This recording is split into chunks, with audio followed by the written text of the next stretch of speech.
Your show will go live in 5 seconds. 4, 3, 2, 1. Broadcasting live. It's America's longest running talk show on computers. It's Computer America, bringing you the biggest names in technology with guest interviews, new products, and your emails. Listen live at computeramerica.com on any device around the world. Email the show at live@computeramerica.com or find us on social media. Be sure to check out our website for contests, giveaways, show notes, live video stream, podcasts, and more. You're listening to Computer America.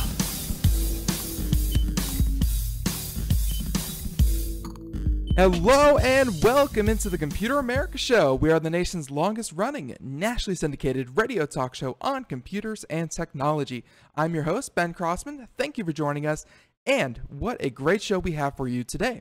I know I say that every day, but I really mean it this time, I promise. So today on the show, if you haven't had a chance to look at the website, we have theScore, and we are specifically talking about the eSports section of theScore. So obviously theScore, they're a great publication that does sports and fantasy and all that kinds of things, but a section and really a part of the sporting industry, because really one is bleeding over into the other, is esports, and the idea that e-athletes and people who play computer games competitively, well, they're making their niche, they're making their mark, and here to talk about their new part is Kyle Chatterson of theScore. So before we get to that, though, a few things I need to mention, including computeramerica.com. That's where you'll find everything from links to our guest website, any articles that we do, any just anything that we mention here on the show. We have it in one place so that if you're driving, if you happen to be somewhere working or doing something else, well, we got you covered.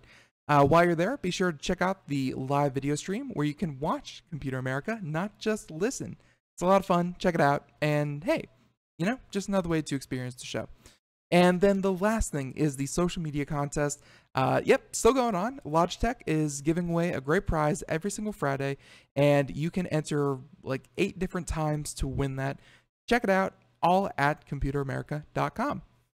So let's, I really don't want to dilly-dally here. Why don't we bring on our guest? And again, we have Kyle Chatterson. He is the Director of Content and Partnerships for theScore, and here to talk with us all about esports. What is esports, and what that means to traditional sporting publications and traditional kind of news outlets. So, Kyle, thank you for joining us here on Computer America.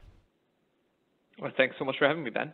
Our pleasure, our pleasure. So, yeah, I mean, this is something that we've definitely covered here on the show before. Definitely like to continue the coverage. And we've seen, the industry, obviously because sports has already been well established. There's a lot of there's a lot of news covers. There's a lot of organizations. There's a lot of, let's face it, things like fantasy and gambling and just a lot of industry around sports that we're seeing the rise of esports really take off in a very serious way. So before we get, I apologize, before we even get into that, though, we should actually know about Kyle. Who's Kyle Chatterson? Could you tell us a bit about theScore for anyone who may not know it, and a bit about yourself? How did you get involved? Sure. So I'll start with theScore. theScore, we've been around in Canada for a while. We're based out of Toronto. Was a TV station that covered primarily sports up to about 5 years ago, and then for a few years before then, obviously. And when they sold off to one of the media interests within Canada, they kept their digital assets, kept the brand name, and spun it out to go entirely mobile. So they started covering sports for all the mobile users, what at the time was a very new and burgeoning industry. As they developed into the number 2 sports app in North America, we are the top challengers to ESPN. They saw there was a need to cover this growing section of esports the same way that sports has been being covered. So we have a core competency around, bringing really great mobile coverage to sports. Just turned that into esports. They brought me on 2.5 years ago to kind of build and lead that department, and that's kind of where we are now. We started with 3 of us 2.5 years ago. We're up to a team of about 42, I believe, spread across video, editorial, data coverage. and we cover all the major esports news. Right. For myself, I've been a gamer for a long, long time. I'm a nerd. I wear that with a badge of honor. I've been playing video games since I was a young kid, and got the chance. I worked in kind of a normal business role before this for a different company, and saw the chance to work in what I really enjoy and what I think many people would consider a dream job. Certainly, what I still consider a dream job. And I took the leap and have been happy ever since that. But it's taken me to some pretty weird and fun places.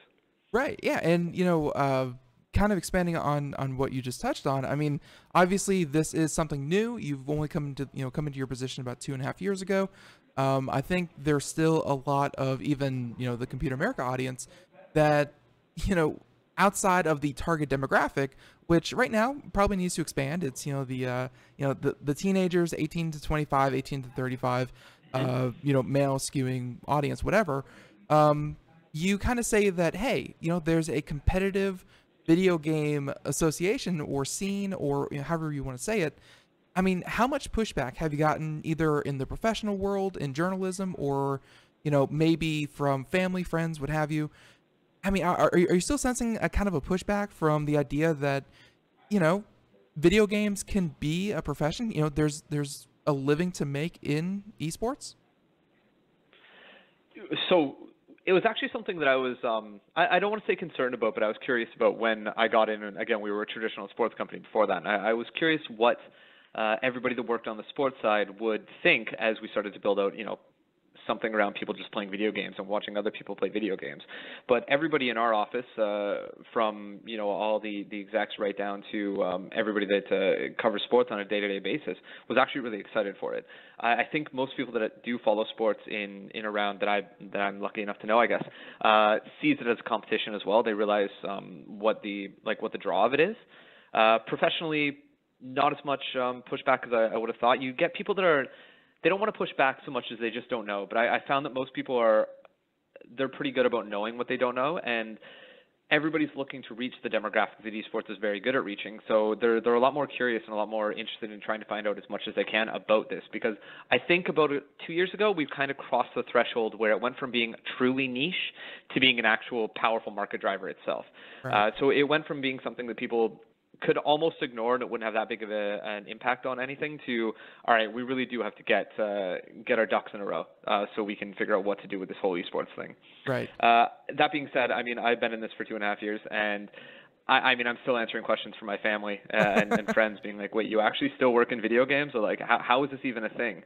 And I think every time there's a major event, for us up in Toronto, they had the NALCS finals last year in August at the ACC, so where all of our major sports are played out of. And we had a lot of family and friends. We had some of our partners come in, and to see the ACC filled up to the brim with completely sold out with gamers that just wanted to watch their favorite players, I think changes a lot of perception. Because you can say, hey, it's video games, it can't be that serious, but when you see the amount of passion that these people actually have for following their team, for getting behind their favorite players, for being part of the play, it's hard not to feel like it's a big part of the it's hard to feel that it's just not something special. Yeah, I completely agree. And just like you, I've been following esports for a little while now, and it certainly has its own appeal, separate from sports, because it may even be kind of on the same level as sports, but it's you can go play football, but you're never going to play on a full-fledged professional team and blah blah blah. But with esports, any game that you particularly enjoy, there's going to be a competitive element to it that you can that you can aspire to, that you can watch and try to emulate yourself. So, I mean, there certainly is a draw.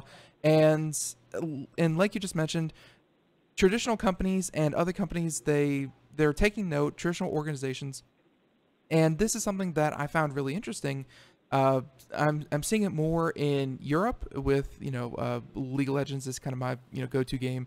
Not too much into CSGO, but, it is what it is. But with League of Legends, the organizations that are starting and coming up and and kind of sponsoring teams, they're not just Pepsi and it's the Pepsi team, whatever, but instead it's football teams, it's other sporting teams are actually sponsoring a competitive esports element to it. So, I mean, can you explain a little bit more about major companies, existing companies, kind of, getting themselves drawn into esports? Because it's not just, Coke, Doritos, and Razer. I mean, it's companies from all over. Yeah, I'll touch on two different points here. So the first is we'll just talk about these teams that are coming into the space. So with League of Legends specifically, there's franchising in the works for next year. And with that going hand in hand, we are seeing a mix of people. We're seeing traditional sports organizations pick up teams. We're also seeing large financial organizations or financial backing and seed funding coming into these coming into these teams from companies that are tied to traditional sports in other ways. For example, Counterlogic Gaming was just got a large injection of cash from the company that owns Madison Square Garden. We have Immortals being backed by a few different investment arms through Memphis Grizzlies, through AEG, which is a company that owns like LA Live, where like the Lakers play. We've got the Misfits in Europe are owned by the Miami Heat, and then in Overwatch League we've got Robert Kraft getting into that. We've got Jeff Wilpon from the Mets, who's also bought into an Overwatch team as well. We're seeing a lot of a big spread of these teams. It's not just necessarily if you own a sporting franchise that you are also looking into this. If you own a venue, you're looking into this. If you're just looking to kind of capture a younger audience, you're looking into this. So I think it's interesting that people are just looking all the different opportunities that are available, because esports used to be very online, but I think now you're starting to see the appeal of having these big events, these large stadium events, and if you have access to a stadium, you own a stadium, you want to be able to fill those days as well, and you're bringing a different crowd, you're bringing in, and you're being able to basically just tie that to another brand. For the sports brands themselves, getting involved with the NBA 2K League that's starting up, I believe it's next year. There was an NFL league that ran this year for Madden. These are teams that are looking at cable rates and seeing the drop-offs of in each generation of people are cord cutting. Cord cutting is just a growing trend. It's likely to continue. How do you build a younger fan base? I mean, I'm relatively old in esports, but I'm still of the generation where I grew up, watching sports with my dad. I'm a small town kid. I grew up idolizing everything in Toronto. I wanted to, I was a fan of the Jays. I was a fan of the Raptors. I was a fan of the Leafs. That is what I kind of grew up on, but that's because I had cable. If you didn't have cable, you don't really fall into being able to follow sports anymore. So if you look at the generation that is now growing up between the ages of 5 and 14, a lot of them are growing up or have grown up on YouTube, have grown up on Twitch, places where traditional sports don't really play. And if you don't build these relationships or memories, some attachment to your team, to your brand, at an early age, it's really hard to get them interested later on. So these teams are picking up, for example, the Raptors. They've picked up a team for the NBA 2K League for next year. They're looking at how they, can kind of get younger fans that may not be attached to traditional sports to becoming Raptors fans. And I think that's just going to be something that plays across the entire industry. This is a way that you can speak to a lot of the youth today and find a market for your brand, for your teams, and possibly turn these guys into fans of, not just your League of Legends team, but your entire brand. If you're a fan of the Misfits, and you're like, oh, well, these guys are part of the Miami Heat, maybe I'm going to start following the NBA a little more closely because I want to see how the Heat are doing year in and year out. Yeah. No, it makes a lot of sense. And, let's touch on, I think, audience size, maybe, cash flow through the entire esports scene because, as I think we've mentioned before here, the audience does skew young. It does skew male, blah, blah, blah. There's plenty of room for esports to grow. So let's, do you have any kind of stats or numbers or anything you can kind of throw out to maybe quantify where it is and maybe where you think it's going? Yeah, there's one thing I just want to kind of add a caveat to this is I think the term esports gets thrown around a lot to mean this entire scene, but esports is not really a single homogenous group of people, right? It's the same way that sports, it's an idea, but if you're not really a sports fan, you tend to follow a few different sports. at a much higher level than anything else. I mean, for me personally, I follow, UFC, and I follow the NBA. So I'm a sports fan, but those are what I have my biggest interest in. For you, as you mentioned earlier, you follow League of Legends. Like, you're an esports fan, but you know more about League of Legends than anything else. So we're seeing, for us, there is not a huge amount of crossover yet. There tends to be fan bases for each of these games. And while there is some cross-pollination, a lot of them kind of exist as their own environments. So to talk about, for numbers, I'm going to actually just talk about League of Legends as that kind of standalone environment, because it is the one that puts out kind of the most consistent numbers for us to check on a year-to-year basis. For the finals last year, League of Legends drew 43 million unique viewers for the finals and 14.7 million peak concurrent viewers at one time, and that was on across Twitch and YouTube. Now, League of Legends obviously has a very large presence in Asia, specifically China. So those numbers get larger than games that do not pull as large of Asian numbers, such as CSGO is just not broken into that yet. However, IEM did have some CSGO. It had League. It has a multi-game tournament, and their grand finals at Katowice, which is in March of every year, pulled 46 million viewers this year. So we're starting to see extremely large numbers. There was the data point that was put out, I believe it was 2 years ago, that the number of people watching the League of Legends World Finals is actually larger than the number that watched the MLB World Series and the NBA Grand Finals. And again, a part of that is a function of the fact that esports is a truly global phenomenon. It is something that, as I mentioned, you have fans in China, you have fans in Russia, you have fans in North America, you have fans in Germany. Like, everywhere in the world, there's people watching this. It's not tied to just being a predominantly North American thing or a predominantly European thing. I think that one of my favorite ways to justify this is because obviously even our audience, we are Computer America, so we're pretty America centric. But you consider things like the NFL, the Super Bowl, and their average number of U.S. watchers is about 111 million. So esports for some of these large events, they're already touching almost half of that. And we're on Super Bowl 51, 52, whatever it is. Whereas esports is on the League of Legends World Cup 6. It's yes. The idea of having everyone connected, easy to watch. I mean, really, esports is easier to follow than it is any traditional sports because, you mentioned cable. Not a lot of people have that anymore, or at least not a lot of the target audience does. So, the numbers put up are very impressive. So, awesome for that, definitely. So let's see. Where's here it is. So let's talk about kind of esports as an individual, because if you wanted to, go through high school and you wanted to tell your parents, I'm going to be the next great quarterback, I'm going to be the next great, shortstop, I'm going to be, an athlete of some sort, they would enroll you in, all the extracurricular activities. They'd put you in leagues, there's a pretty clear-cut path to being an athlete. At least here in the States, I'm sure other places are equally as, at least there's a path. Let's talk about esports athletes. And, these, in a lot of times kids, although, let's face it, year after year, professionals are not losing their edge. You're seeing older and older people, which is great. But, what do you think about e-athletes? Are they athletes? Do you think there's room to develop, let's say, a pipeline to becoming an e-athlete? What's your take on all that?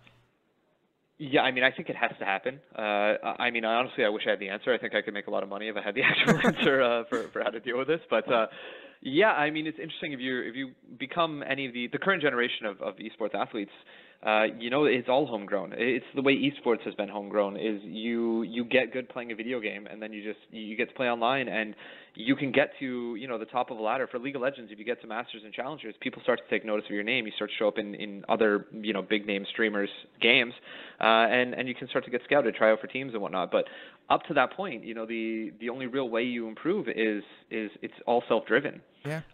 Whether it's making a team yourself or just playing by yourself and grinding solo queue and getting better and taking notes and watching streams, and it's very, very self-driven, which creates, I think, some really interesting characteristics with esports athletes, because you get people that are obviously extremely driven. They're willing to put in just a huge amount of time. They are very naturally talented at this kind of thing, but that also didn't necessarily grow up in a team environment, all of a sudden being forced to play games in a team environment. And I mean, team environments are cruciables, right? If you're playing soccer or hockey, I guess use the stereotypical Canadian example, right? You learn very quickly that it doesn't matter how good you are as a single player. It matters about how well you work within your team. So there has been a few examples where you have amazingly gifted mechanical players that just cannot work within a team. And a lot of that could be solved by having an actual pipeline. Whether that is, I mean, are we going to start signing kids up for Sunday morning League of Legends or Sunday morning esports clubs? Like, I don't know if that's necessarily the case. I don't know if it's even needed. But I think at some point there's got to be something put in place, and whether that comes from, I think Blizzard tried to do, and just real quick, I think Blizzard with Overwatch, I think they tried to put in a system. I didn't look into exactly what it was, but I think they're trying to solve that problem of how do you go from enthusiast, just kind of weekend warrior to, someone being scouted by teams, and yeah. Blizzard and Riot for League of Legends have both put in development leagues, or are attempting to put in development leagues, and I think that solves the issue of when you're getting to 17. But it doesn't. That's very late for development in a lot of sports. Like, how many pro basketball players or pro football players do you know that started playing their game at a high level when they were 17? Like, nobody. Yeah. Everybody starts playing, or at least starts developing their skills, when they're still single-digit aged. So I mean, I think the big issue is that it's a very hard thing to tackle when everybody's just willing to play this anyways in their off time. I mean, I think that's one of the great aspects of esports in general. As you mentioned earlier, everybody can play it if you've got a computer. The most popular esports in the games are ones that also are not super demanding on your computer, so they're really inclusive. I think the bigger thing that we need to figure out is how do we kind of increase the longevity of these people's career, because I think that is what would allow a development league. Is right now you almost don't have time to be in a development league in the length of like the average esports career. If you're looking at between 2 and 4 years of a career span, and that's your prime earning time, you don't have the luxury of sitting for 2 years of that and just being like, okay, I'm going to get better at the fundamentals. I'm going to get better working as a team. You have to hope that you get to that top level and you can capitalize as much as possible. And a lot of that comes from the fact that these guys are all playing, 12, 14 hours a day for 6 or 7 days a week for the entire year, out of necessity, because whether it's they haven't found efficiencies in practice yet. I mean, there's a lot more money going in towards analytics and really, how to best use practice time. And I think people are seeing some returns on, maybe we cut out 4 hours of playing and we do 4 hours of physical activity instead, or we do 4 hours of mental coaching or something. Right. But ultimately, do you know anybody that can really do something for 75 hours a week for 50 weeks of the year or 52 weeks of the year and not get burnt out after 2 or 3 years? Yeah. Not really.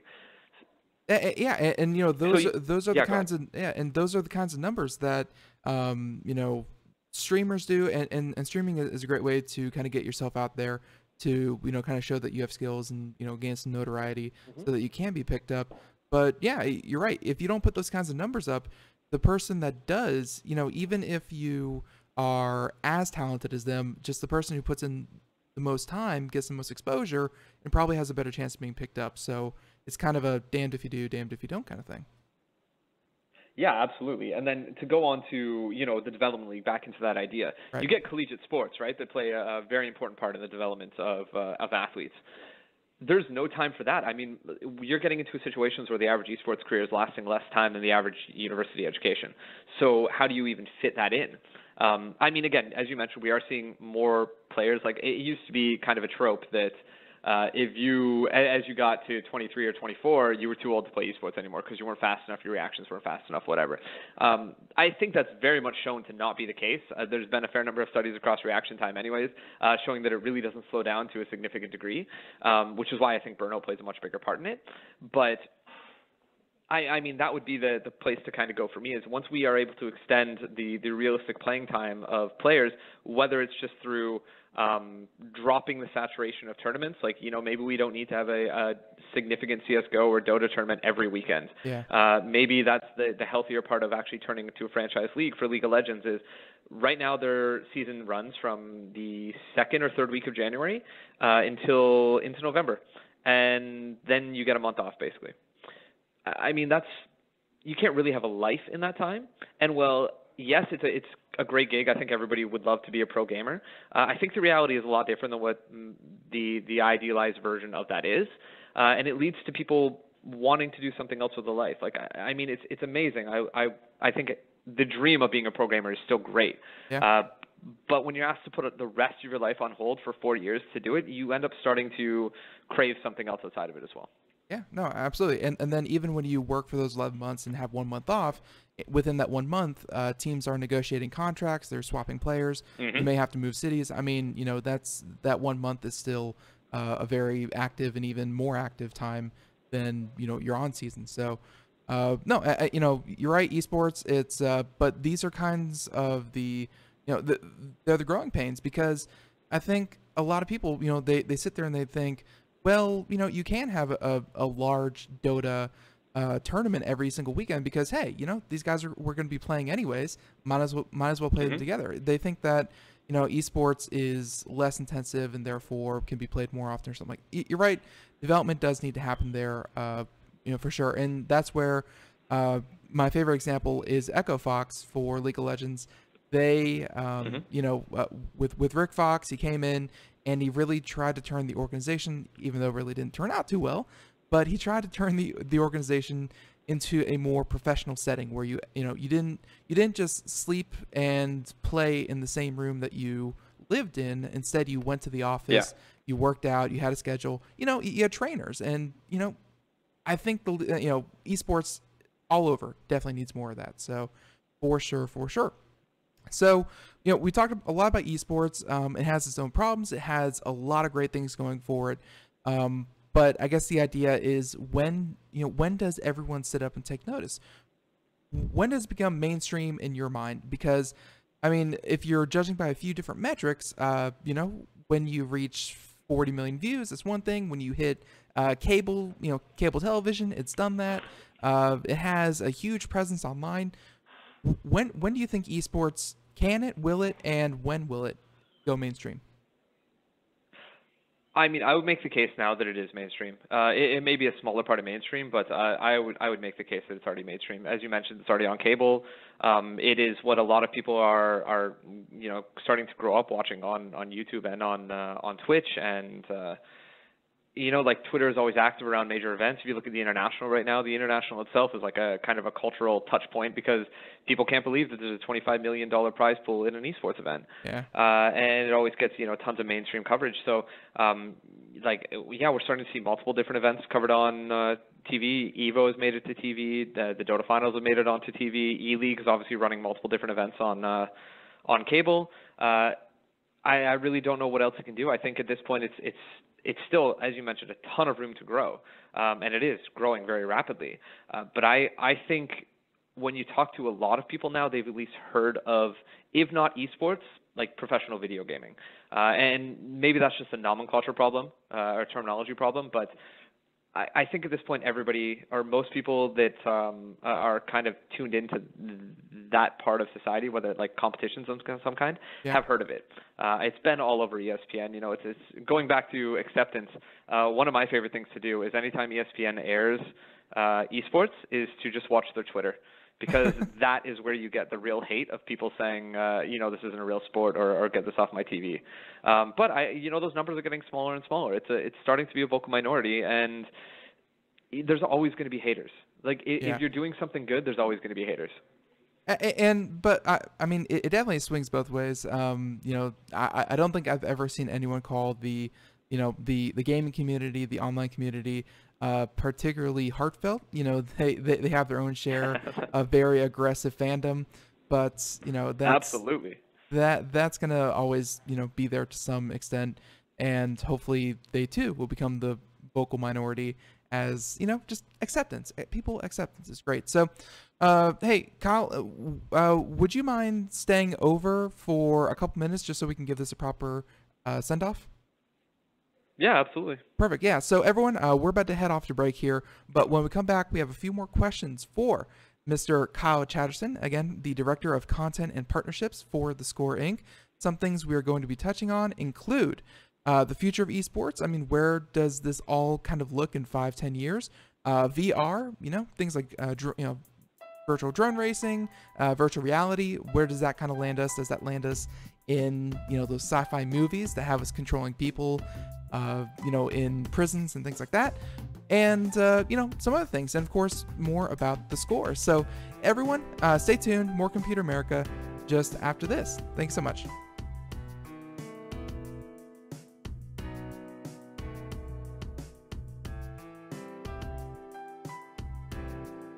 We are all Brother Wolf. 10 years ago, a group of locals banded together to create positive change. We took animals into our homes, held adoption events at local retailers, and talked to the community about our mission to help build a no-kill Asheville. A decade later, we have achieved so many victories for animals in need. There's been so much progress, yet there's still so much to do. As part of our year-long celebration, we encourage you to become a member of our special Compassionate Circle program. With a monthly donation of $10 or more, you will have behind-the-scenes access to the work we are doing at Brother Wolf. Our goal is to reach 1,000 members because we receive no government funding. Working together, we can help build and sustain no-kill communities. Learn more at compassionatecircle.bwar.org. We are a 501c3 tax-deductible organization.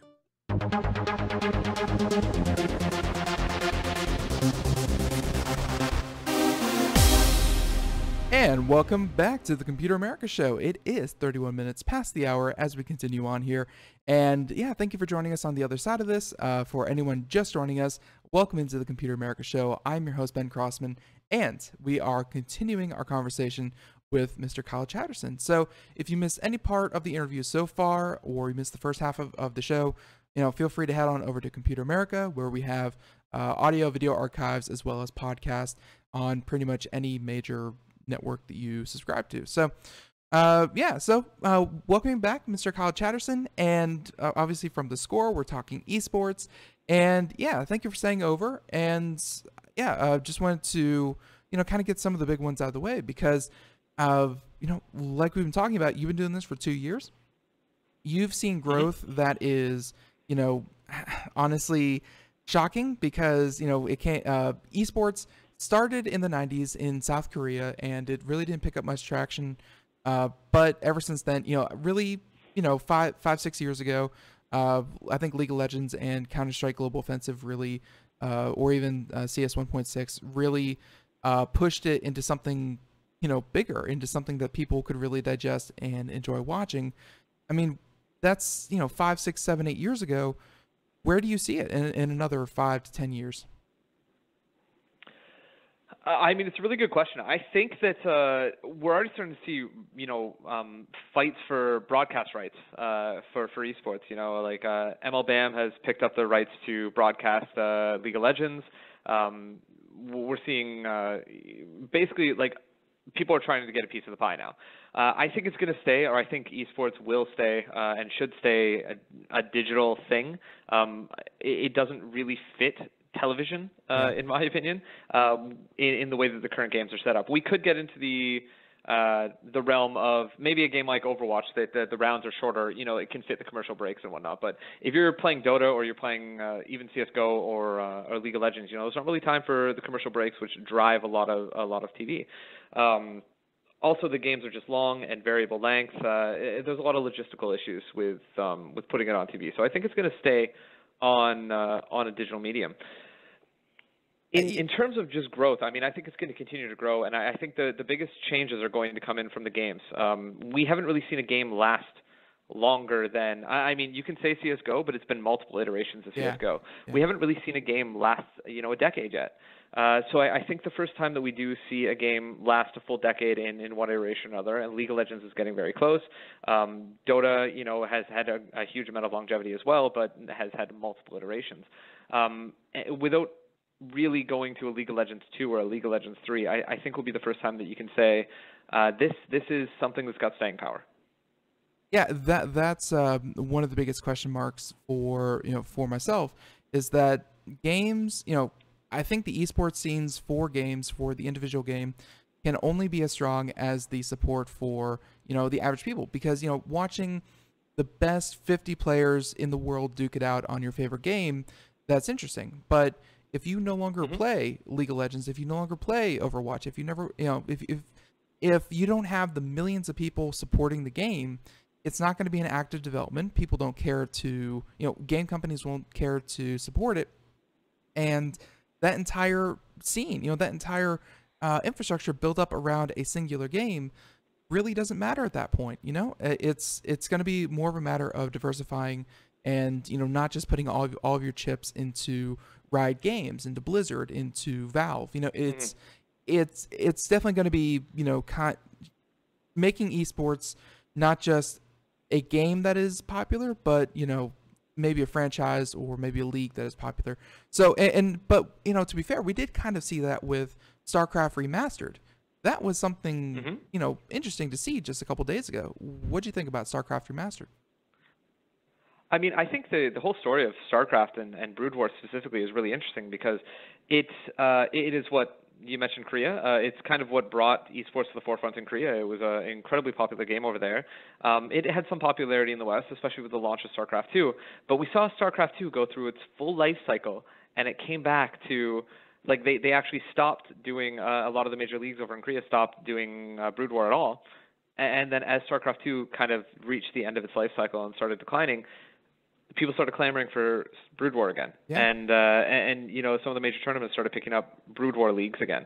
And I think that's one, a testament to the game itself, and people's feelings towards it. But I don't think StarCraft didn't stay large enough. Like, it basically wasn't able to really support. It had a niche audience that was extremely passionate, but wasn't really something that you could build a large industry around over a large span of time. With the remastered, it's going to be interesting. I mean, I don't know if it really do anything from a competitive standpoint. I think esports as a whole has kind of moved towards team-based games, with the exception of the fighting game community. But I think the accessibility is becoming a core component, and I think you're starting to see a lot more organizations and developers build their games with esports in mind.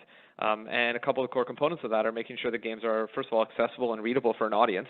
If you're watching StarCraft for the first time, that is an incredibly complicated game. I mean, I played StarCraft. I was never amazing at it, but I put a decent amount of hours into it, and I think I was platinum at like my highest point. So I at least could understand what was going on.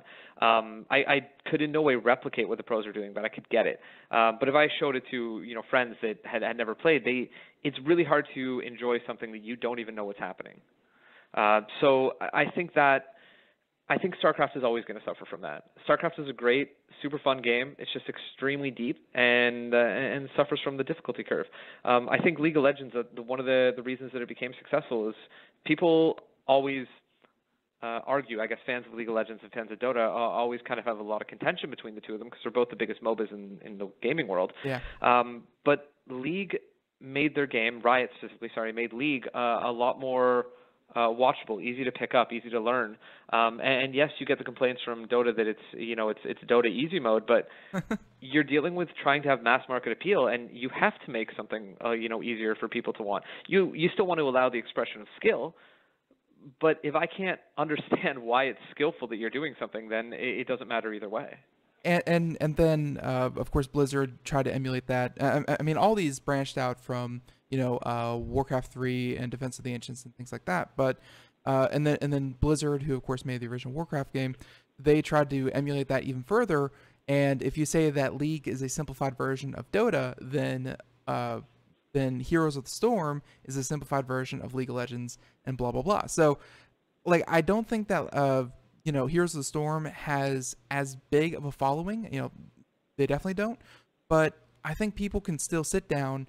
And I've shown family members the idea of Heroes of the Storm, and they're able to pick that up much easier. I think that's you're right. I mean, there's something to be said for making it complex and very very skill based and things like that. But there's also something to be said for watchability, and that's we talked about what's going to make esports go mainstream.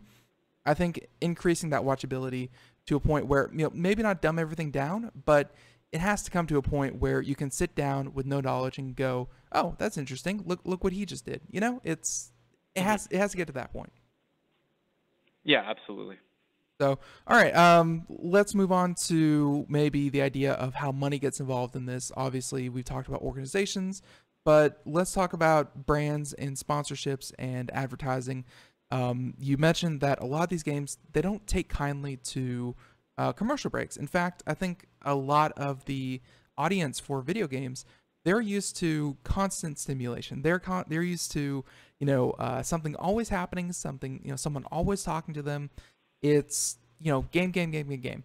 So how do you kind of break that up without, because I've seen a lot of, 30-second, 1-minute commercial breaks that go over like a lead balloon. I mean, it's just not the best way to inject brands into esports. What do you feel is the best way to kind of mix, kind of new marketing and a new medium? I mean, we've seen the rise of influencer marketing across all of media, all the marketing industry. I think that will play a major component in it, but that doesn't really help, events. I think it's a major challenge for the industry going forward. I guess it's a major challenge for really any digital industry dealing with ad blocker. So you're getting more inline ads, not as many Twitch ads. Like right now, I don't remember what the numbers were, but it's well north of 50% of users on Twitch are using ad block. So I mean, I think it comes down to the generation that's currently the biggest followers, and I include myself in this. We're used to kind of getting something for free. Ads ultimately support what we're doing, and yes, I'm biased. I mean, we're an ad-supported company as well, but right. Ultimately, we're not used to paying subscriptions anymore. Going towards the internet, you pay your internet bill, but that's it. You're not really paying a subscription to sites. You're not paying for, I guess, like a package just to watch League of Legends or just to watch whatever your favorite esport is. So I think you're going to see more product placement, more ads that are a little more organic and in line with what the product is, and what the event is. And less of these pieces, but less traditional ads. I also think you're going to see, for the most part, what was on Twitch for a while was ads that were, made for TV. I think you're going to see ads being created more for a digital audience, and that will be a big change, and that will only come obviously at scale as we start to get larger and larger audiences. But ultimately, it's just something that the entire industry has to adapt to. It's a new audience that has, as you mentioned, much lower attention spans, and they're always looking for something, and they don't really take kindly to being advertised to, even when nothing else is on. Yeah. I mean, I know people who will mute and get away from streams as soon as commercials comes on, anyways, just so they can go to another window and read something or watch another video or whatever they choose to do, or play a game.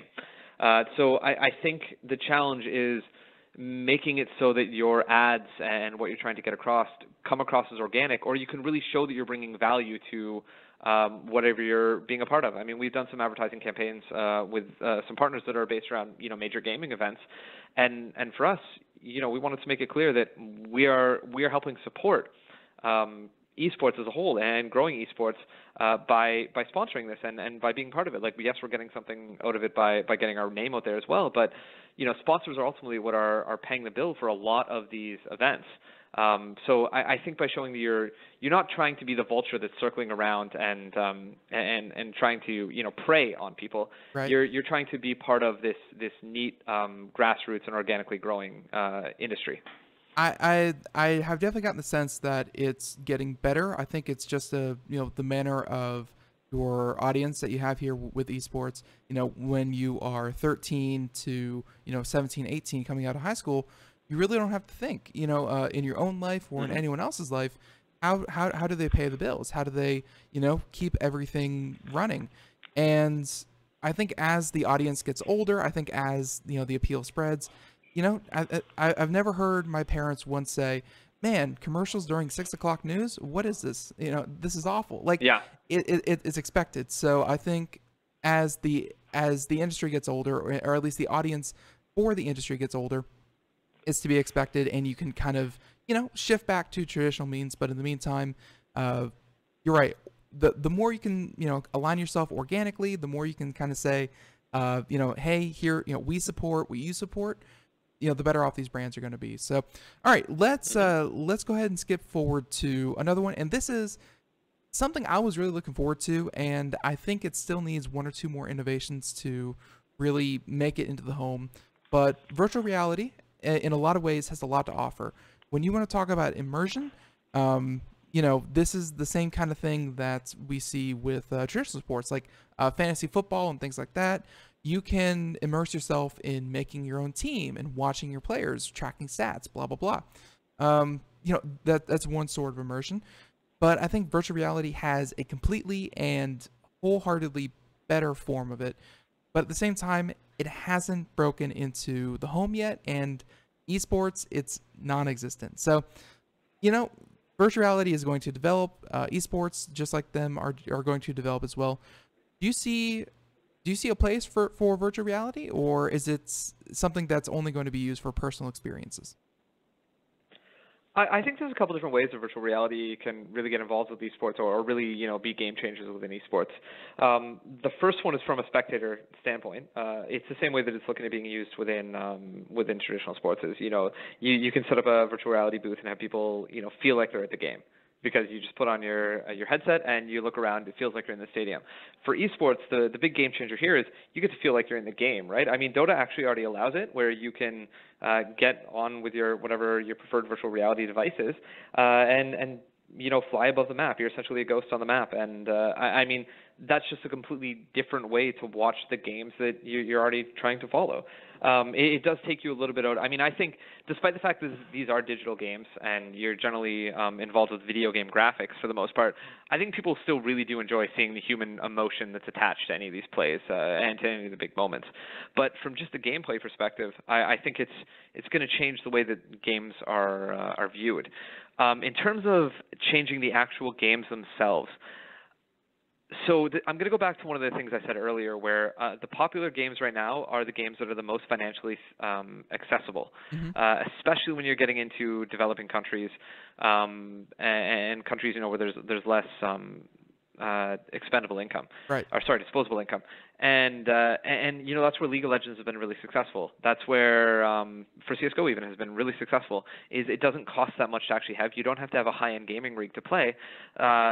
So I think that's one of the reasons you see something like Counter-Strike being more successful as an esport than something like, say, Call of Duty. Call of Duty has a huge player base, and it's extremely popular on the web and on YouTube and whatnot. But from the competitive standpoint, it's really expensive to stay up to date with your whatever the most recent console is, and buying a new version of the game every time a new iteration comes out. So I think by adding virtual reality into that, as it is right now and as it is for the near future, it's going to be a financial block for too many people to really make it mainstream. So I think anything beyond the viewing experience is probably a decade out. After you're able to drop the production cost of virtual reality, it's become much more part of the mainstream. You may see it then. Because then you have a large enough player base that actually has access to it to create a really deep talent pool. However, that being said, I think one of the really interesting things that could come back around is kind of the advent of arcades again. Why arcades were popular in the past is that people really couldn't afford to have all these individual games because they were in arcade consoles. So that's going to come back with the reason I can't have a full VR setup in my place is space and expense.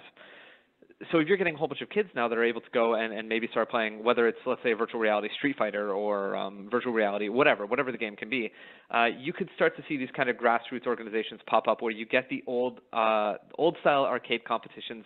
Between Street Fighter is my favorite. I love Street Fighter in arcades. So yeah.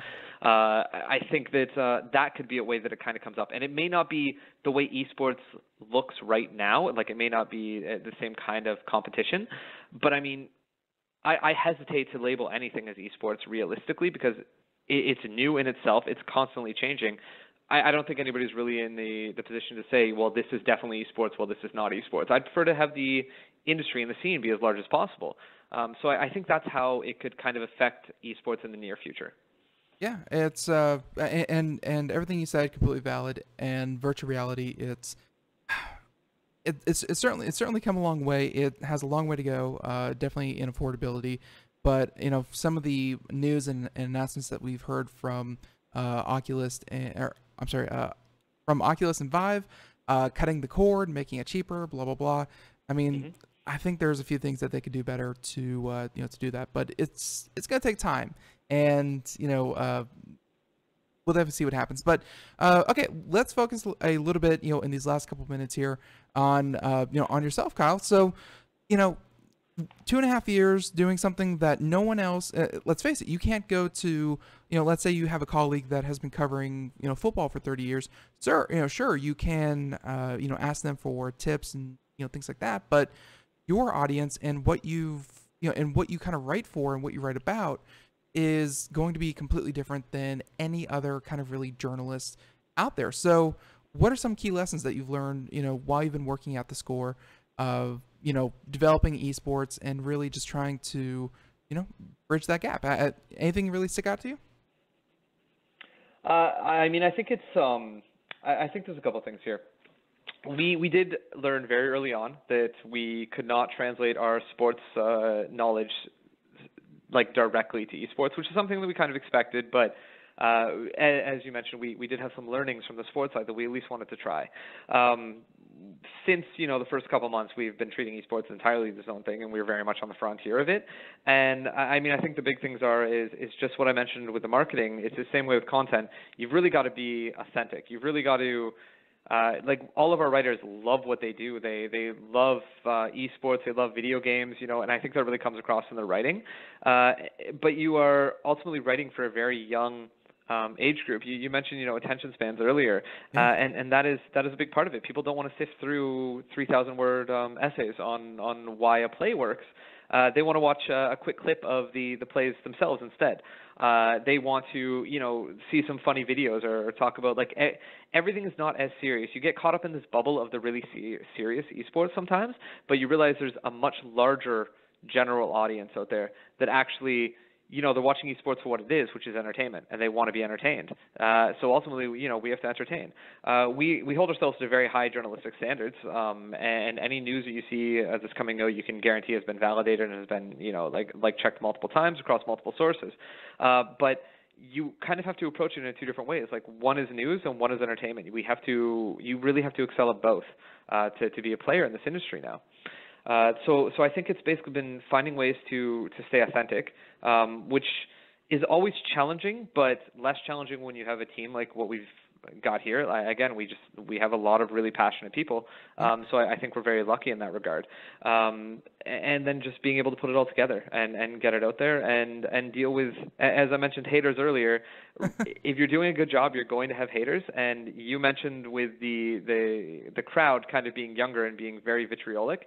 We get some, what's the nice way to say it? We get some very creative insults thrown our way. Yeah. And it just happens. You just kind of got to be able to roll with it and look at the overall engagement that you're getting. There's always going to be people that are not happy with what you're doing, but if you lose one person reading your articles, but you had, 100 other people that were very happy with whatever you did this time, you're going to go that way. Very well said. And I think that applies to a lot of, a lot of different industries, not just writing and not just esports, but in life, really words of wisdom handed out here on Computer America. But if you have someone telling you that what you're doing, if someone takes time out of their day to put you down and say that they don't like what you do, it means you're doing something that has an impact. And you may not you may not be everything for everyone, but you're going to be something for someone. So obviously that's where your esports section at theScore really really is going. So what's next for you guys? What's next for esports and theScore? I mean, are you looking to do I guess you could draw upon again traditional sports. They have a lot of on-site interviews, live interviews, things like that, but I don't know if that would translate one-to-one. Where do you see kind of press coverage, and specifically your press coverage of esports, going? So press coverage within esports is really interesting because it's actually heavily based out of LA in North America, and then events are obviously all over the world. So they get very expensive to do decent press coverage, which creates a big challenge, especially when you can get a lot of the same people, just on a Skype call or jumping on a podcast. I mean, we do a podcast weekly that has grown to have a pretty decent viewership.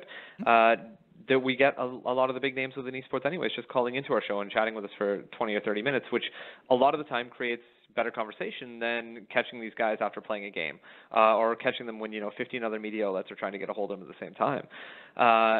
And also, I mean, we've seen the demand for some post-game interviews to be high, but it's very inconsistent. There tends to be the cream at the top, and then kind of the rest. And it's not a comment on the quality of the interviews or even the players that you're following, but nobody else is working on making these stories and building and drawing storylines that people want to follow, so it's almost hard to do it by yourself. With that said, obviously our video department has been one of our fastest growing parts of us. We are continually ramping that up. I think there's a lot more that not just us, but like anybody can really do within esports video and within video in and of itself. The other thing that we've done is we've started to create resources to help people play video games. We don't want to necessarily become a guide site. I noticed that, yeah. But putting out builds for League of Legends, and I mean, we're already drawing on the data of all these games. We show the data for all these games. So we can also put it out in ways that other people can use it in different formats. So if you want to, build your favorite champion the same way that your favorite player builds that champion, we have a resource for that now. So we're constantly looking for opportunities like that. We want to support all of the esports scene. And I think there is, because it's so new, it's so nascent, there is still so much that we can do, and there's so many opportunities that I don't think there's really a lack of things to build. For us, it's just really setting that priority and getting the wheels turning.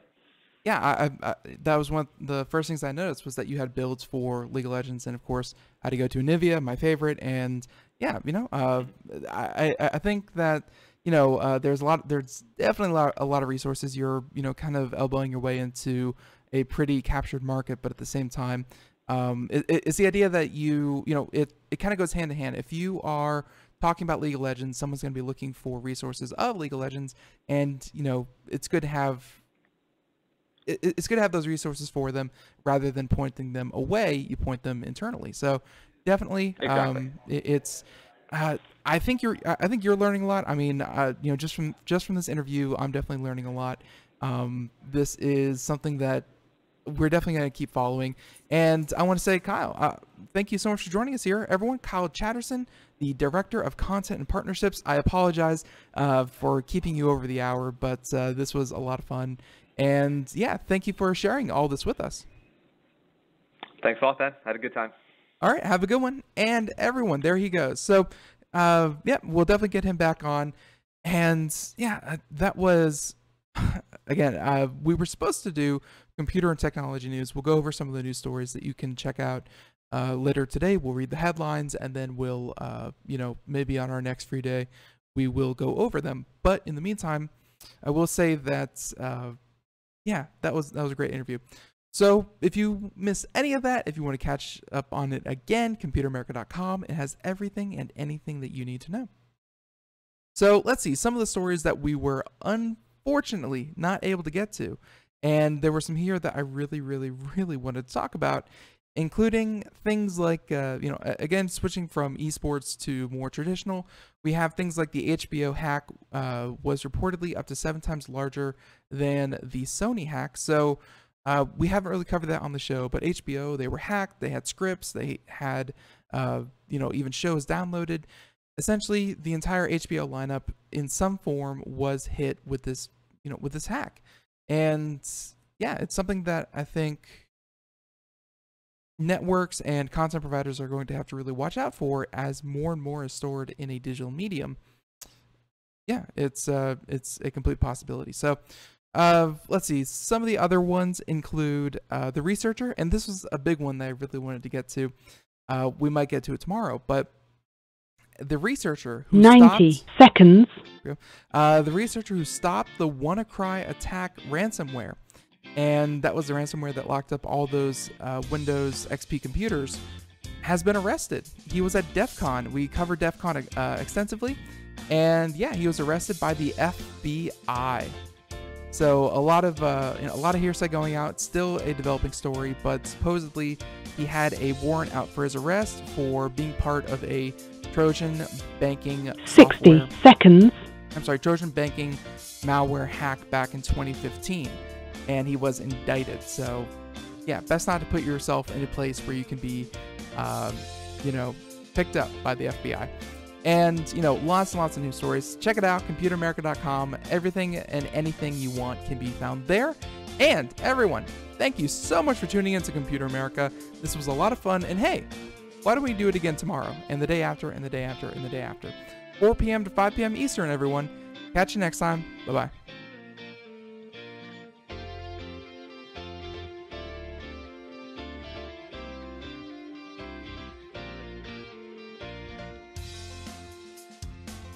The ads were fine. 10 seconds.